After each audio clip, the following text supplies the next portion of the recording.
अस्सलाम वालेकुम बिरादरान इस्लाम और मुहिब्बान अहल बैत, मेरी एक छोटी सी आपसे गुजारिश है, समाअत फरमाइएगा। देखिए, ज़ालिम और जुल्म के ख़िलाफ़ आवाज़ उठाना ये हमारे मकतब का तुर्रा इम्तियाज़ है, और ये इम्तियाज़ हमें कुरान ने दिया है और नबी पाक की ज़िंदगी से हमने इस चीज़ को हासिल किया है। और फिर करबला में जो मारका हुआ उसकी बुनियाद भी यही थी और हमें शऊर दिया।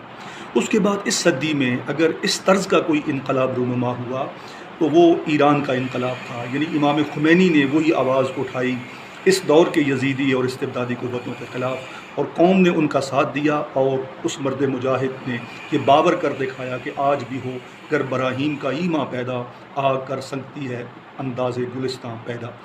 लेकिन पाकिस्तान में जब हम देखते हैं तो एक अरसे से हम अमरीकी ग़ुलामी में और इस्तेसाली और इस्तिबदादी कुव्वतों के उस पंजे में हम जकड़े हुए हैं, और जो हमारे हुक्मरान थे वो डरे हुए, सहमे हुए, खौफ में मुब्तला थे, कोई इस जंजीर को तोड़ नहीं रहा था। तो खुशकिस्मती इस मुल्क और मिल्लत की ये है कि एक शख्स आया और उसने फिर उसी नारे को ज़िंदा किया, और वो नारा जो मस्जिदों में, इमाम बारगाहों में, इबादत गाहों में लगता था, उस शख्स ने वो नारा असेंबलियों में, बहुत बड़े अवामी इज्तिमाआत में, ऐवानों में लगाया, और आवाम उसके साथ चिमट गई। इससे साबित हुआ कि ये धड़कन थी आवाम की, ये शऊर आवाम में था, ये उनकी सरिश्त में था, लेकिन कोई इस जज्बे को उठाने वाला नहीं था।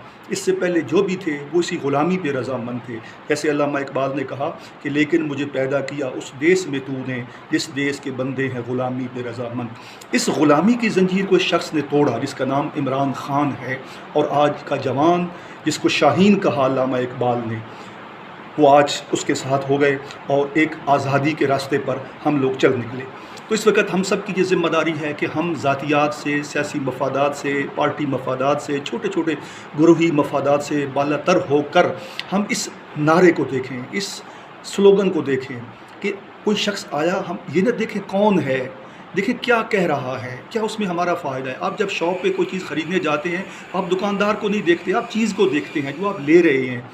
तो इमरान जो बात कर रहा है, जिस पर पूरी कौम एक हो गई है, क्योंकि सबसे बड़ा मुश्किल मरहला कौम का एक नुक्ते पर आना है, वो इमरान ख़ान ले आया है, और ये खुश आइंद है। और बिहम्दिल्लाह हमें खुशी है कि हमारे अदारे भी इस हकीकत को जान चुके हैं, चूँकि उनकी सरिश्त में मुल्क से वफ़ा और मुल्क से मोहब्बत है, और कूट कूट कर भरी हुई है। उनकी तरबियत ही यही है हमारे फ़ौजी जवानों की, उन्होंने मुल्क के लिए जानों के नजराने दिए हैं।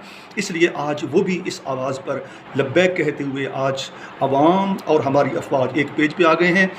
और बिहम्दिल्लाह हमारी अदालतें वो भी ये समझ रही हैं कि अब मुल्क के मफाद के लिए आगे बढ़ने का वक्त है, ऐसे फ़ैसले करने का वक्त है जिससे मुल्क का फ़ायदा हो और मुल्क तरक्की करे, और आज हम दुनिया को ये बता सके कि हम वाकई एक एटमी पावर हैं, हम एक मजबूत मिल्लत हैं, हम उम्मत वाहिदा हैं, हम दुश्मन को भी पहचानते हैं और दोस्त को भी पहचानते हैं।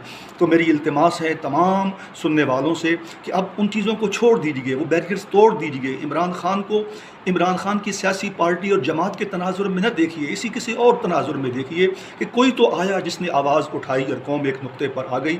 अब कीड़े निकालना छोड़ दीजिए और सब मिल कर अपने वतन की सलामती और बका के लिए आगे बढ़िए, और इस मुल्क को उस मंजिल पे पहुँचाइए वो ख्वाब जो अल्लामा इकबाल ने देखा था और कायद आज़म ने जिस ख्वाब को तश्कील दिया था। आज वक्त है कि हम सब मिलकर उस ख्वाब को ताबीर दे दें और पाकिस्तान दुनिया के तरक्की याफ्ता ममालिक की सफ़ में खड़ा नज़र आए। वमा अलैना इल्लल बलाग।